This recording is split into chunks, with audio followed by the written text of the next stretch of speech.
of who we are, to understand why some schools perform well and some schools struggle. And as I say, I thought it was really, you can be prescriptive about what to teach, national curriculum, how to teach, little Wandle, but the chemistry of who you are is one of the factors that he's really interested in. And I just thought that couldn't have been more pertinent than tonight when we're talking about school culture. And interestingly, within all of this, it talks about leaders. And it's that interesting thing that we are all at different points leaders. It doesn't necessarily mean a leader of something. It just means that concept of leaders. So Stacey, next slide, please. Okay, so we've got these outcomes there. And I think that positive school culture, there was a really interesting in Brightspace aspect about what positive looked like and what not positive looked like. What that we might use the word toxic there, but what that looked like. And I really enjoyed reading that bit.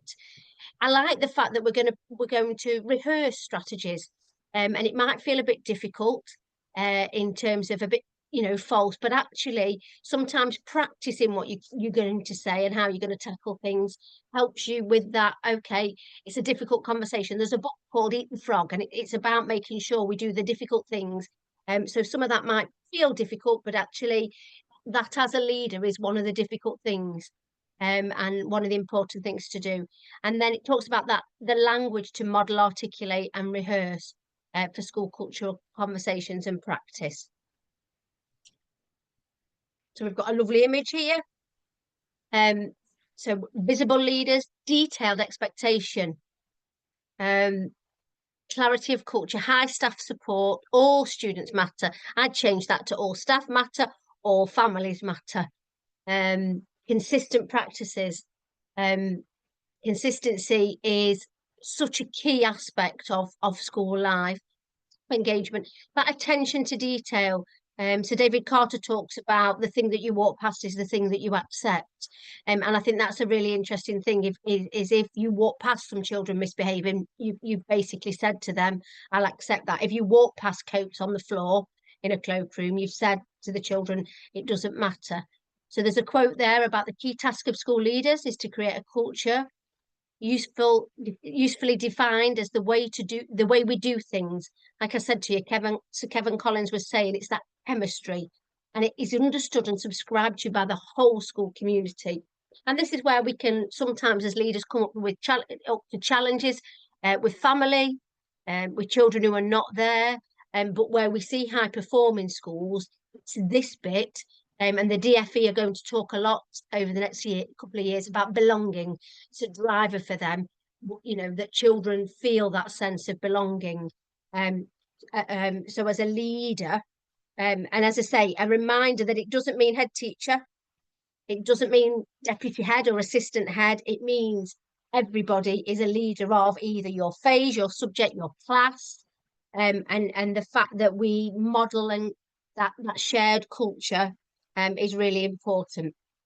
So there's a next bit is about something that I think we've done well at Ladywood, and there's a few slides for us to talk about that. But so personal development is something that we've worked hard at Ladywood, and we kind of talk about a core curriculum at our school, and we talk about English, maths and personal development because it's the thing that will enable them to be successful at secondary school. And we know that Ofsted have a PD judgment, so they talk about the curriculum extending beyond the academic. So again, DFE are talking about the children achieving and thriving. And I think this bit is where we see our children thrive. We see them make progress and their character build. And there's quite a lot of research out there around character development. Some of it is but certainly it's there that you can get hold of that, and so we know that Ofsted are doing that, and obviously life in modern Britain and those British values are there. And we feel as a school we were working really hard on this, and then obviously we went into a lockdown and things changed and the world quite literally changed. So we'd done quite a lot, and then we kind of had this pause. And then as we came back together as a school, we had to re-engage with this, and plan for it. So the next slide will show you that we have a personal development plan for school. And this wasn't done overnight. This has been done over a number of years, with a variety of people. Yes, we have a lead at school, but the SLT really do lead this, in terms of it's a driver for us. We keep hold of those standards in English and maths, but this is really a driver for us. And as a trust, we have global themes that help us see those things, and we break it down into bite-sized amounts of early years, key stage 1, key stage 2, into 2 sections. And you'll recognise some of those things, but what we found as a school we needed to do was come together and deliberately plan for them. They were happening sometimes by chance. So we were taking part in charity events, but by chance, whereas now it's a structured plan, as you'd find with English. And there's room for wriggle. So if something happens in the community, we can do that. It's also helped us plan for visitors, and events within the school where we go out to things, so that we're clear about those things. One of the areas that we've developed, and that's on the next slide, is the concept of protected characteristics. So when we're talking about age appropriateness, you can see that we've plotted out, linked to sometimes science, linked to sometimes PSHE, but you can see that we've linked out reference to the protected characteristics. And actually we make absolutely reference to this with our children. They need to understand it, they need to be able to use the language of, so that when they go to secondary, they're able to do that. Had some really successful events around Black History. We've had some successful things where we've had health visitors in, but it's not by chance. And you know, last week we had our local MP come to see us at school to talk to us about pupil voice and how important that was. And he asked for a tour of school, and our three year 6 children who are on pupil voice took him on a tour. They absolutely could converse with him about so much of school because of this planned personal development curriculum. We were earlier in the year, in December, we were in Parliament, and there was a debate going on in Parliament around LGBT in the armed forces, and you may have seen some of that in the news in terms of how they're going to square what happened in the past and what's happening now, and how they can be given their medals back and be compensated, etc. And really interestingly, one of our year 6 children came out saying, you know, they understood where that sat on a protected characteristic. And we've worked with Andrew Moffat in No Outsiders to look at that concept of no outsiders in our school. We're all welcome. And they said, if you were in the army, were you an outsider if you were gay? And I said, that's what they're talking about, yeah. And it just showed, that was a 10-year-old, the level at which they could converse and talk. But as I say, because of a planned curriculum, the staff buy-in was big, the governor buy-in was big. Our trust is a trust that advocates personal development, and there are opportunities we get through the trust.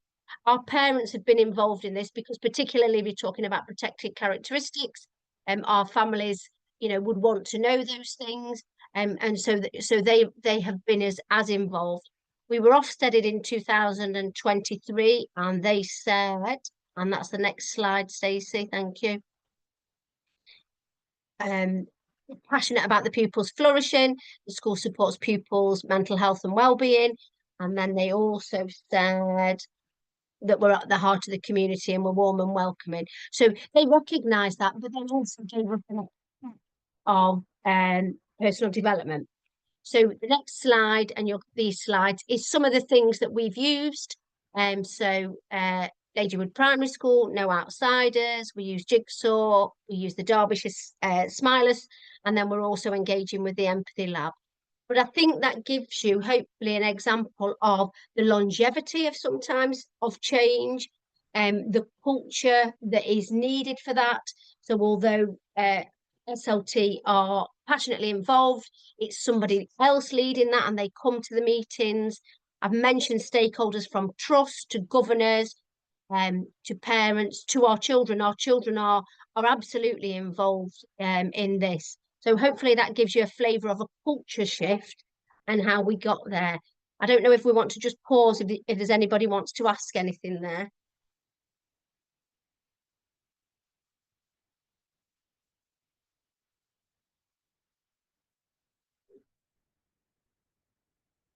Well, I'm hoping that, oh, is Lawrence unmuting for me?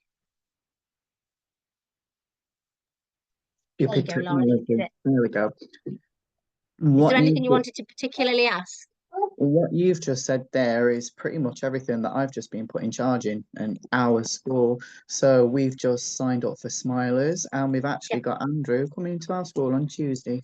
perfect. Well, you will have the best time with him, the best I've, time. And I've it's, met him before.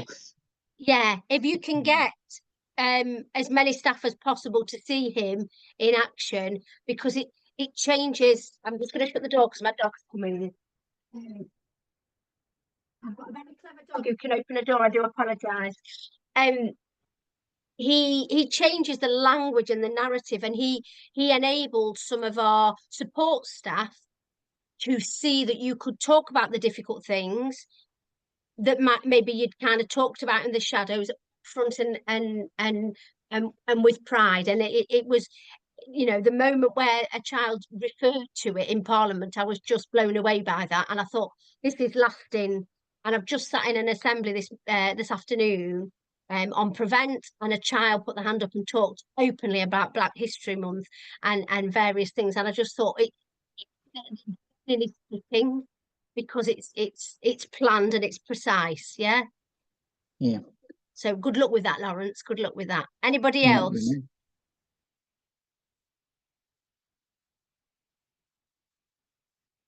really. No. The good bit is it's nearly over to you soon. So we'll move on to the next slide.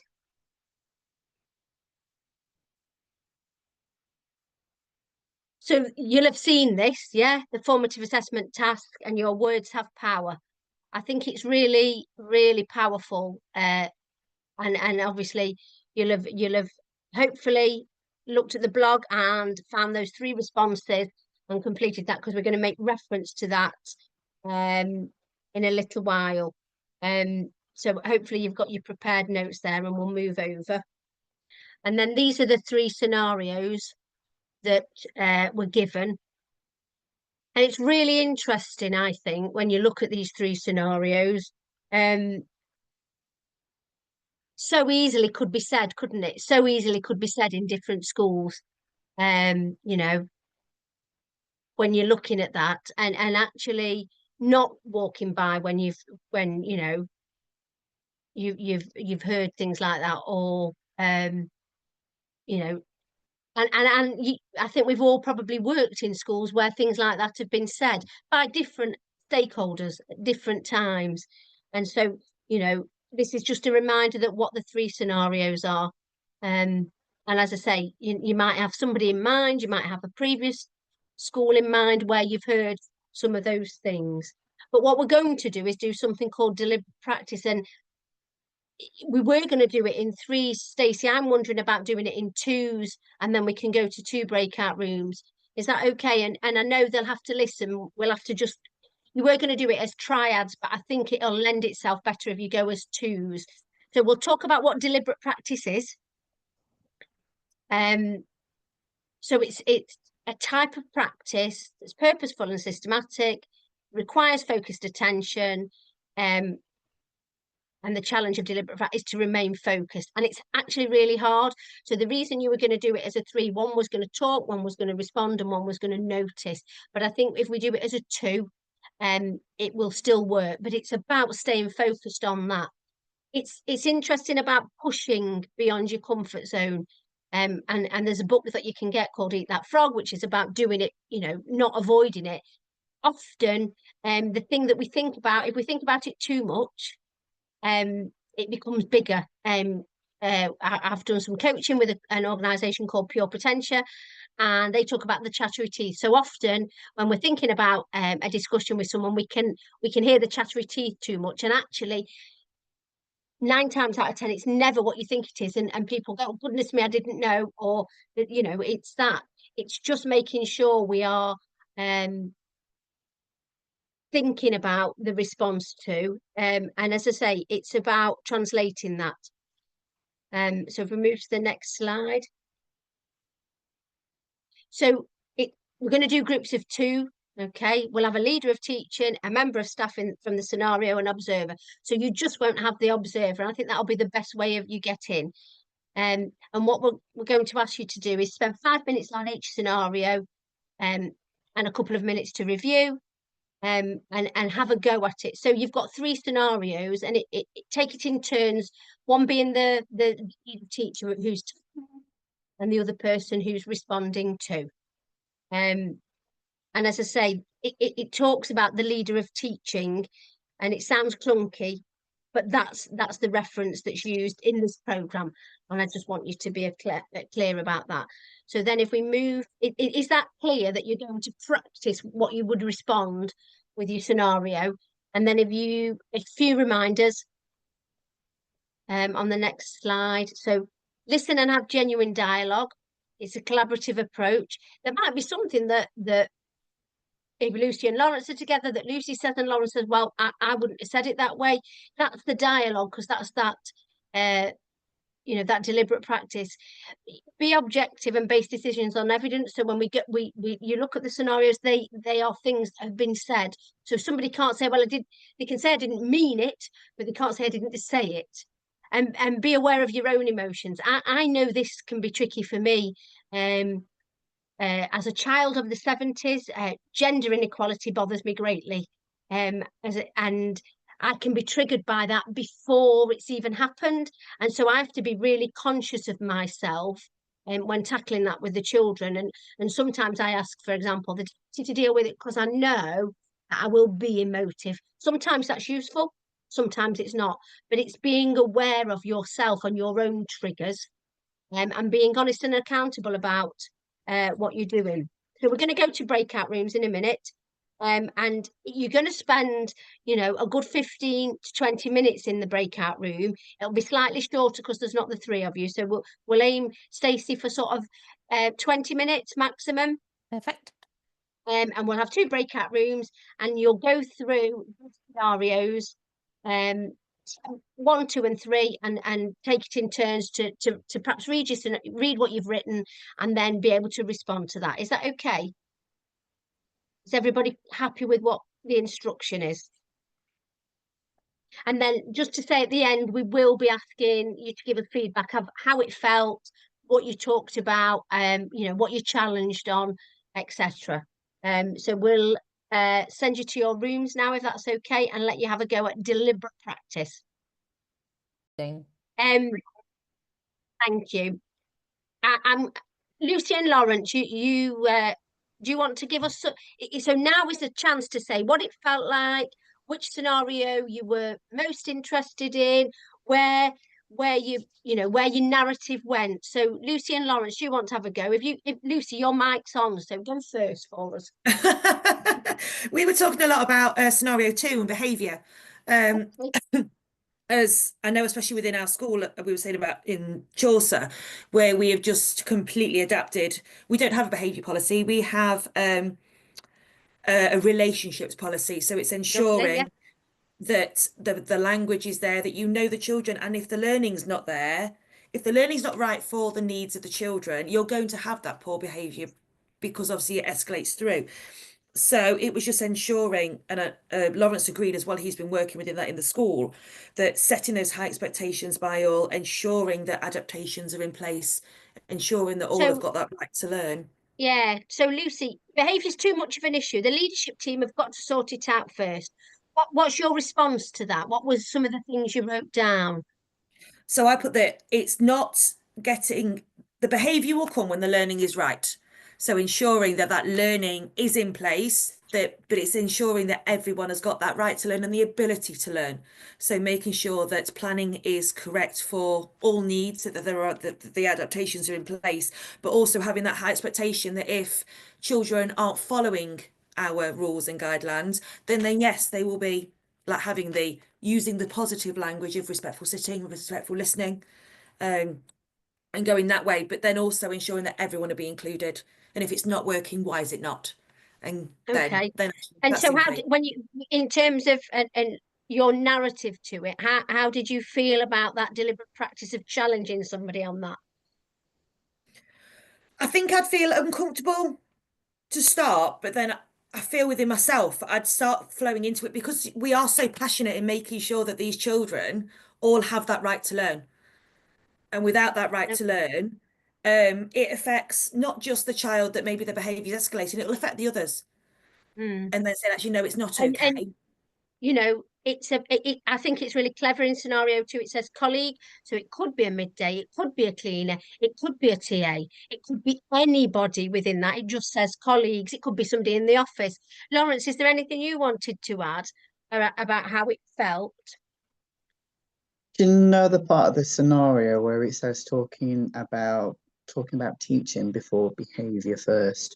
It's something similar to what we're doing at the minute. We're adapting our teaching styles to try and meet the needs of some of our kids in there. My class personally, I've got 64% on the SEN register with 5 EHCPs. So I can't teach normally, otherwise I am never going to meet their needs. All that I'm going to get is children can't do the work because it's pitched too high, so of course they're going to mess around and misbehave because it's unrealistic. The people that tend not to understand why we're looking at teaching first tend to be the people that have to deal with behaviour. So, do you know, like the TAs, the middays, they don't understand that by tackling the teaching first, we can change the approach to minimize the behavioral aspects Yeah. of it. So I think in that situation, you would need to say, right, okay, you're right, we have got some behavior going on, but if we do this, then hopefully there will be less opportunities and less things for you to sort out at lunchtime because they won't have done that within this part of the day or that part of the day. Yeah. I think it's those people that are not the teachers. I mean, in our school, only teachers go to staff meetings, TAs go there when they're needed, but it's a big conversation. And at that point, maybe they should have been involved within that conversation so they understood Yeah. the And vision. it's really hard, I think, because you sometimes have to acknowledge that's how it feels. Yeah. And but equally, well, have you looked at this policy? Have have you bought into that? And just nudging towards. But I also think as class teacher, it's once that's been that process is happening in your school, our schools, it's making sure that you advocate that and you stick with it, and don't walk by something, because as I say, it's Sir David Carter who's worked with our trust talks about what you walk by. So if you walk by somebody saying that, you're concurring, you're agreeing, yeah, behaviour is too much, and it can be really hard if you've had a really tough lesson to not jump on that bandwagon in the staff room of negativity, isn't it? But actually it's about appropriate challenge, and equally listening to what you're saying, Lawrence, support for our support staff, who perhaps aren't as informed as others. And I agree with you, Lawrence. TAs at staff meeting is important, because you can be making really big decisions, same as leading from the front in terms of assemblies, for example. When you were talking about behaviour and what we want to see, it's important everybody hears that message, isn't it? You don't want a group out doing reading because you want everybody to hear the messages. So it's making sure it's bigger than that. And I would say with scenario 2, going back to them after and saying, have you done anything? So they've said it, you've challenged, but then go back later, a week later, and say, I'm wondering how you're getting on with that group of children. I'm wondering how you're feeling about that. So that sounds like it was a good discussion, Lucy and Lawrence, and thank you for sharing your thoughts. Are you ready, you two? Nicole and Perry? Which one do you want to focus on? Because it does make sense. So you can't focus on number 2, sorry. We had some good discussions about all of them. especially the first one, because I think when you work in an area of deprivation, it's so easy to think that way. And I think everyone's said that comment. I mean, if not out loud, but definitely in your head. But we talked about how, maybe part of it comes from, that want to succeed and not fail as a teacher. And when you're faced with so many challenges all the time, sometimes it's hard not to think that way. But when I've encountered people saying that now, I just try to explain them that it's not about being a miracle worker. It's about those small gains that you have on a day-to-day basis, and not thinking about a million different things that you need to do, but focus on the core things you want to teach them in that lesson and what you can do in that lesson to get them there, instead of, well, they just can't do it. Because if then listening to Lucy and Lawrence, there's a lot of crossover there, because it's the teaching first, isn't it?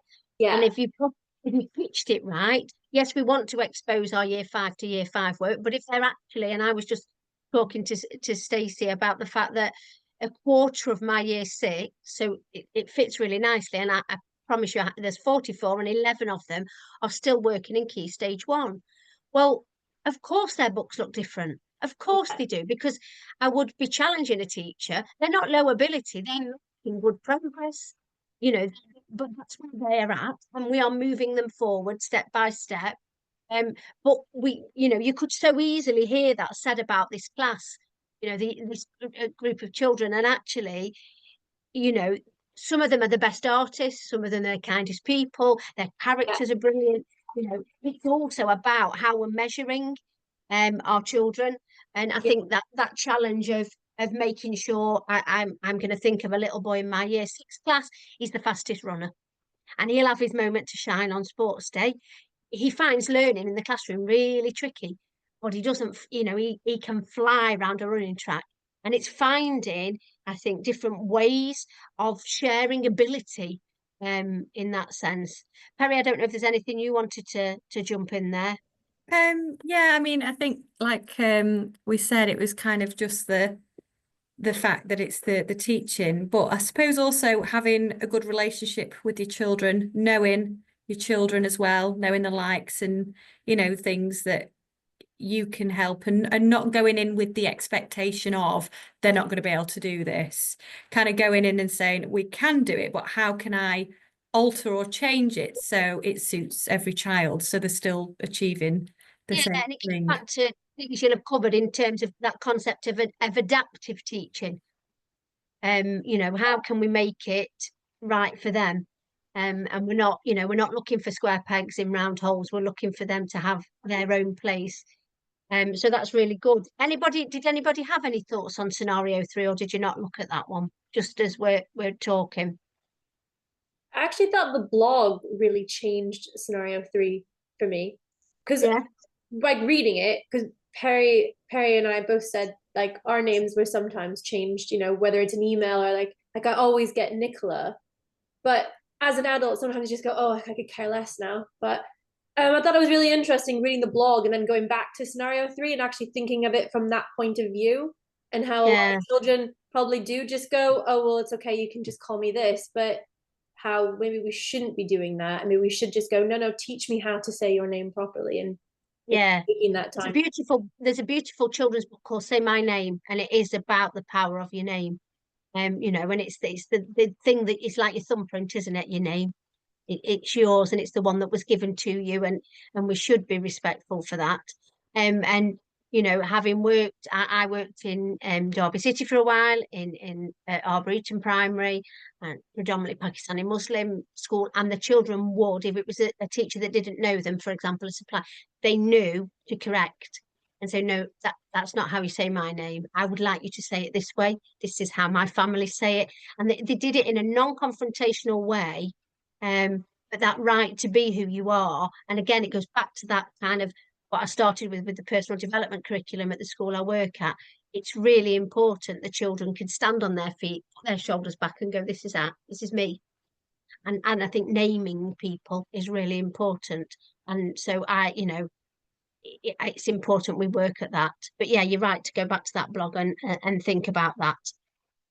So we are nearing the end, and that's not bad timing, I don't think, particularly because we're doing, you know, you had a little bit shorter on that. But is there any questions you've got for us? Any questions? Stacey, will you just bring the outcome slide up for me?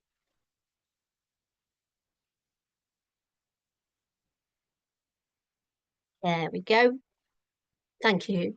So hopefully you feel that you've had an ability to articulate the knowledge and understanding of a positive culture, a positive school culture. And again, I chose personal development because that's who we are. It's much, I could talk, you know, I could have talked to you about the introduction of Song of Sound, but I don't think it really affects that culture aspect. You've had a go at rehearsing strategies and talking with a colleague about nuances of power of the word, the power of just those little words, and accepting that. And then you've had a go at identifying appropriate language to model, articulate, and rehearse how we want it to be. And I think, you know, like Lawrence said, that's not just with, you know, teacher colleagues or TAs, middays, office staff. It could even be parents.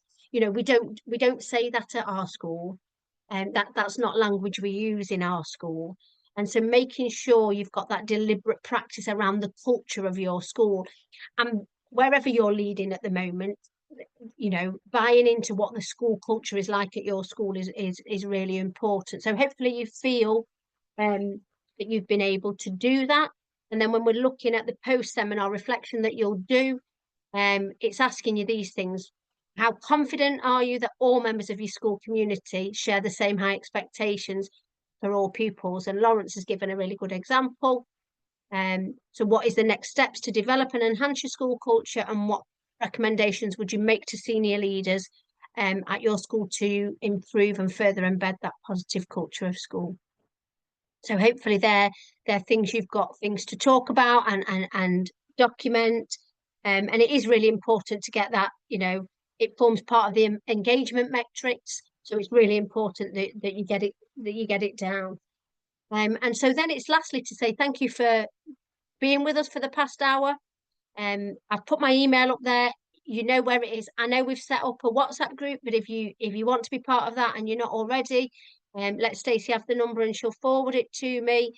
Please do the take a picture. I know you'll get the slides tomorrow, and if you prefer to do it on a link that way, you can also do that.